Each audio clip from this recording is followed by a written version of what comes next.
Welcome to Bliss Training. Here's the philosophy behind Bliss Training. I just came up with this, but it's ancient at the same time. Bliss is an energy. You know how we all talk about increase your frequency, raise your vibration, is that kind of new age talk? Well, there's some relevance to that. There's a lot of relevance to that. It's just gotten a bit of a bad rap because of the people that use it, misuse it, proliferate it, turn it into shops and crystals and all that stuff, and all of which has some purpose. But if we're talking about raising our vibration, in essence, what you're doing is you're contacting more bliss, greater and greater bliss. And you can flip that around and say that the greater the degree of bliss that you're experiencing, the higher your frequency. Now, the longer you stay in that heightened state of bliss, which includes a lot of the other frequencies we often talk about, we meaning, I guess, teachers, guides, and or the awakened community at large, which is gratitude, appreciation, being in the flow state. All these things, all these spiritual qualities are naturally contained, or naturally initiated when we enter into a state of bliss. So it's not directly accessible to everyone just yet. Sometimes you need some other practices, but if you do have some access to this, which we all do fundamentally speaking, structurally speaking, every single one of you guys has access to this. But for some of you, it may take a little bit more practice to get into that state. But if you look at bliss as sort of the all-encompassing frequency gauge of your vibration, of your frequency, of your expansion, of the awakening of your consciousness, then why not lock onto that bliss and simply activate that bliss and increase that bliss and let that be your practice? A, you're going to have fun from the get-go because bliss is blissful, and B, you're going to actually get a lot of the, or all of the benefits that you get from other kinds of paths or methods or tools. So find something that really blows your heart wide open. Even just a picture of that. For some people, that's enough. Even when I say, just allow your heart to blow itself wide open, like to pieces, like scatter your heart all around the world. Like, be free of all your responsibilities for a second. Be free from this thought of what you're responsible for, this thought of who you are as a person, and just unleash, just awaken your heart. Just make it wide open. And experience the gratitude and the appreciation and just the sheer non-linear freedom that you know at some level you are. You know at some level you can't be pinned down to any particular person, body, location, space, thing, duty, thing, whatever. You are essentially timelessly free.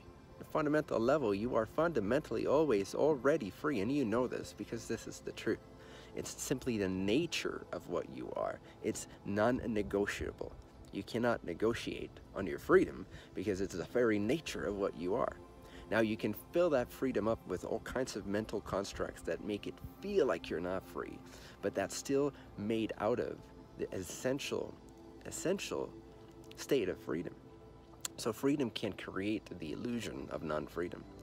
So if you just remember that you're always already free, no matter how hard you try, no matter how hard you fail, no matter how hard you succeed, at the end of all time, you will still be the infinite you, and you'll still be the infinite expanse of consciousness. And maybe you have other access points to this bliss. Gratitude for a lot of people is an access point. For me, it's just bliss, like it's instantly activated. I just recognize my first nature, and I make that my second nature. Make the recognition of your first nature second nature. Do it frequently, make it a habit, make it automatic. So once you do that, it becomes this ever accessible well, and you can just increase that frequency at will or lower it depending on perhaps the relevance of the moment, what you are into in that moment, what's just naturally resonant for you. But also to what extent you've trained yourself to maintain this awakening, this bliss, this expansion, and also to what degree it's relevant to actually embody that vibration in a room of people. Sometimes it's relevant to lower yourself a little bit to be more accessible, to be more human, so to speak, to be more relatable. Because bliss also as a teacher, when we activate bliss, when we increase the state of bliss, also a lot of our constructs disappear. They just become irrelevant. But with a responsible, clear, heightened awareness, it's not that we lose control.